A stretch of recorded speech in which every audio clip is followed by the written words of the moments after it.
Alan wakes up to find Lisa examining his face. He asks why she's staring, and she replies that she's fascinated by his unusual features. As he looks around, he sees the little girl watching a sparring match between Kira and Betty, who are competing for Lisa's attention. Alan recalls that Lisa used advanced healing magic on Kira the previous day, but Lisa warns him to keep this a secret. Alan promises to protect her secret and her privacy. Kira then calls Alan over, challenging him to a fight before he can get close to Lisa. Alan prepares for the upcoming battle later that day. The sparring match between Kira and Betty intensifies, with both warriors determined to emerge victorious. Alan watches, impressed by their skills but also concerned about Kira's motives. He knows that she's still not aware of her own strength and worries about her safety. As the fight concludes, as they prepare to depart, Kira decides to travel alone, declining the wagon ride. Lisa expresses concern, but Kira assures her she can handle herself and mentions heading to Epstein's Island with a mysterious group. Alan grows suspicious, warning her about potential dangers, and she sets off. The others board the wagon, where Lisa apologizes to Alan for damaging his sword in the previous battle and expresses a desire to visit a nearby village known for its skilled blacksmiths. She hopes to meet her friend who lives there and acquire exceptional weapons. As they journey on, Alan cannot shake off the feeling that something is amiss. He keeps a watchful eye on the surrounding landscape, ready for any potential threats. Meanwhile, Lisa engages in conversation with Betty, discussing their upcoming visit to the village and the possibilities of acquiring new weapons. The wagon rumbles on, carrying its passengers toward their next destination, filled with anticipation and a hint of uncertainty. Alan reassures Lisa and agrees to visit the village. Meanwhile, back at his home, his father and brother Karen discuss their failed plan. They reveal that they orchestrated the monster dog attack on the princess and collaborated with the dragon to eliminate the hero, seeking revenge against the kingdom. Karen becomes hysterical, but their father silences him and instructs an elderly butler to gather intelligence on the princess's whereabouts. In the village, Alan is astonished to find a community of furries, fanboys, and other unconventional individuals, but decides to keep his thoughts to himself and heads to Null's residence. As Alan approaches Null's house, he cannot help but feel uneasy about the village's unusual inhabitants. He hopes to find some answers and a lead on the princess's location. Upon entering, they find Null lying on the floor, which startles Lisa. However, Null explains she's just exhausted from working all night. Lisa helps her recover with healing magic, then requests a sword for Alan. Null declines, citing a long list of customers waiting for her swords and other services. She inquires about Alan's original sword and upon seeing it reacts with disdain, declaring she could never be intimate with him. Alan feels embarrassed by Null's blunt rejection, but Lisa intervenes, explaining the urgency of their quest. Null softens, offering to make an exception, but only if Alan can prove himself worthy. She presents him with a challenge, and she'll forge a new sword. Alan accepts, determined to prove himself and continue their journey. Lisa encourages her to examine the sword, and using her special abilities, Null discovers that the sword was used to its full potential before breaking.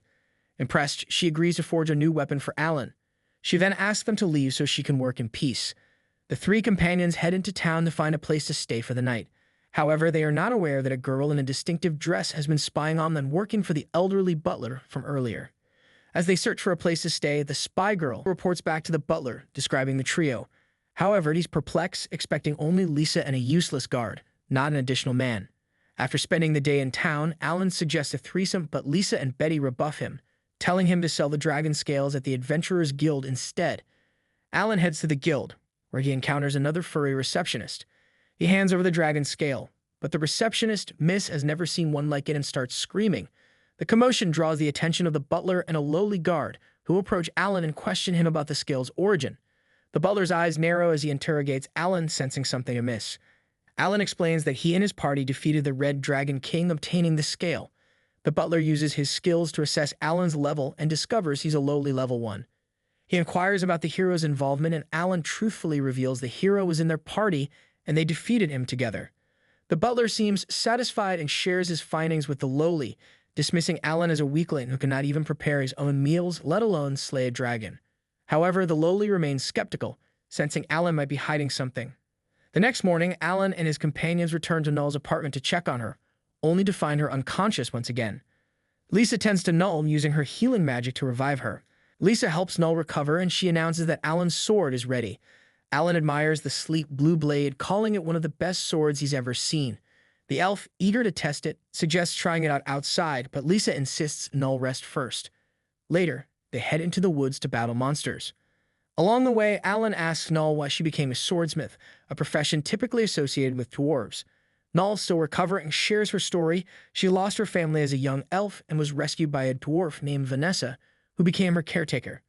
Vanessa, a skilled warrior, taught Null the art of swordsmith. Alan is moved by Null's story.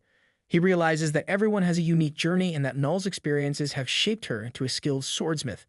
As they continue through the forest, they come across a group of goblins.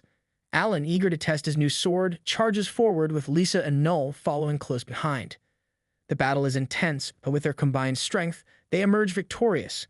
Alan thanks Null for the sword, acknowledging that it played a crucial role in their victory.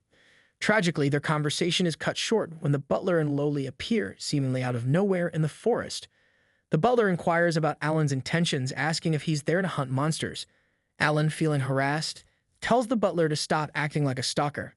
The butler's sudden arrival and questioning come across as suspicious and intrusive, disrupting the moment Alan shared with Null. The butler's persistence raises Alan's suspicions, and he wonders what motives drive this persistent questioning. Null, still recovering, seems uneasy, and Lisa's eyes narrow, sensing something amiss. Alan refuses to indulge the butler's threats, and the butler swiftly departs. Alan continues his journey, encountering monsters that he effortlessly defeats with his new sword. However, Null's enthusiasm pushes him to seek stronger foes, leading him deeper into the forest. Alan suddenly stops, utilizing his magical eyes to detect a hidden barrier. He slices through the barrier with his sword, revealing a monstrous wolf-tiger hybrid. Null recognizes the creature as the one that killed her mentor, Vanessa, and implores Alan to slay it immediately. Alan hesitates, unsure of the right course of action.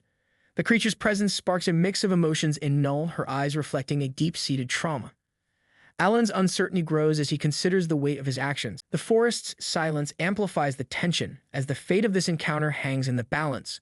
Presence, a constant reminder of the darkness that lurks within these woods.